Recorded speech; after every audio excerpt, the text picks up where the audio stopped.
Agora a gente vai conversar com o diretor executivo nacional do Movimento Livres, que é um movimento apartidário. A gente vai falar pela internet com Paulo Gotijo. Boa tarde, Paulo. Seja bem-vindo ao Correio Debate aqui em João Pessoa. Boa tarde. Muito obrigado pelo convite. É um prazer. Paulo, qual o posicionamento do Movimento Livre, que é um movimento livres, que é um movimento liberal, é um movimento apartidário? Qual é o posicionamento desse movimento nacional em relação ao processo de reabertura, embora que gradual, dentro do plano de contingência dos governos, mas há um processo de reabertura do comércio?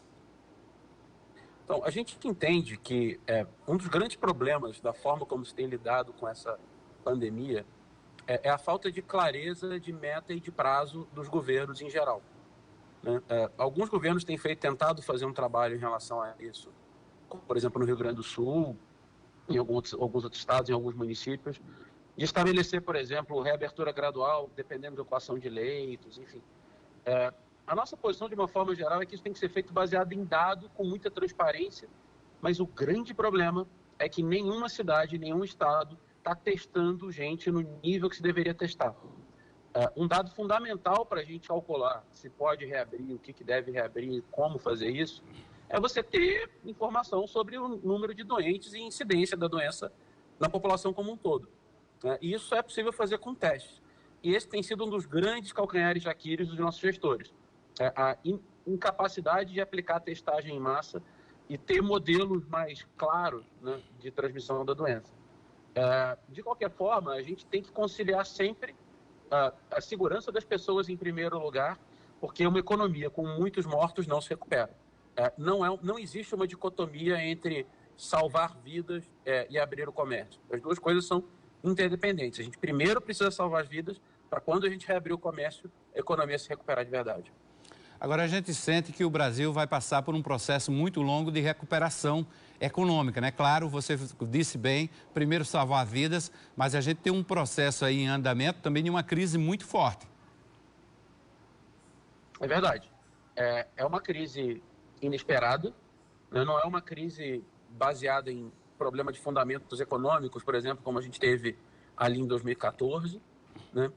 Mas é uma crise também com um prazo de validade mais curto, vamos dizer assim, né? Ela é uma crise sanitária.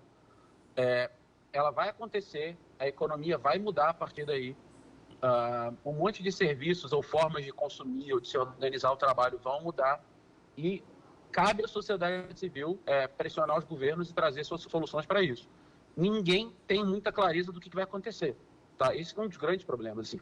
É uma doença pouco estudada, nova, tem muita especulação ainda, tem muita politização do tema. A gente é um dos poucos países que conseguiu politizar um remédio, o que é um péssimo sinal de como a gente não presta atenção em ciência e fica, né, trazendo para o campo da política coisas que deveriam ser decisões científicas, tomadas por especialistas. Talvez a nossa passagem pela crise obrigue os formuladores de políticas públicas no Brasil a olharem mais para a ciência, para especialista, para fato, do que para achismo ou para mobilização de gente para sair para construir uma narrativa e se defender. Né? Uhum. Tem muito gestor público com a ineficiência de no dado, e é importante a gente olhar para isso. Paulo, em relação aos pequenos e médios empreendedores, como é que eles podem sobreviver aí em meio a essa pandemia, a essa crise? Bom, um dos grandes problemas para todo pequeno e médio empreendedor é crédito, né? Assim, é como sobreviver a isso. Pelos dados que você apresentou, fica muito claro, se eu não me engano, são 68%, não conseguiram crédito do governo e não conseguiram por uma razão bastante simples. O dinheiro emprestado para os bancos precisa ser rastreado pelos bancos também. Então, você continua tendo, enfim, os critérios de concessão de crédito bancários anteriores. Né? 15% parte do caixa dos bancos.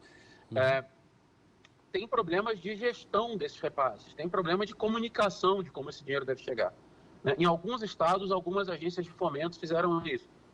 Tem pessoas da sociedade civil que estão organizando fundos de alívio, que se chamam, né? Para emprestar dinheiro para o giro dos pequenos empreendedores nesse momento. Mas a grande questão é que assim, o modelo de negócio também vai mudar. Né? Você vai ter que fazer mais entrega, as pessoas vão fazer mais coisas de casa.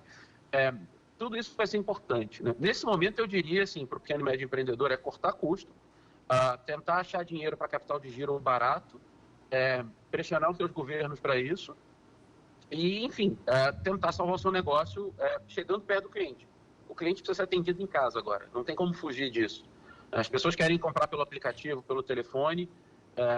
E um outro ponto que eu estava esquecendo, mas é fundamental, assim, comunicar com clareza o que você está fazendo para proteger o cliente da pandemia. Quais são os procedimentos de higiene, de limpeza, o que você está fazendo para o seu cliente não estar em risco. Certo. Ô, Paulo, você é diretor executivo do Livres, que é um movimento apartidário, nacional. Inclusive tem a participação já se acostaram a esse movimento aqui em João Pessoa, 2 vereadores com mandato, Lucas de Brito e o Tiago Lucena. Em determinado momento, o Livres vai se tornar um partido político? Olha, a gente não pretende.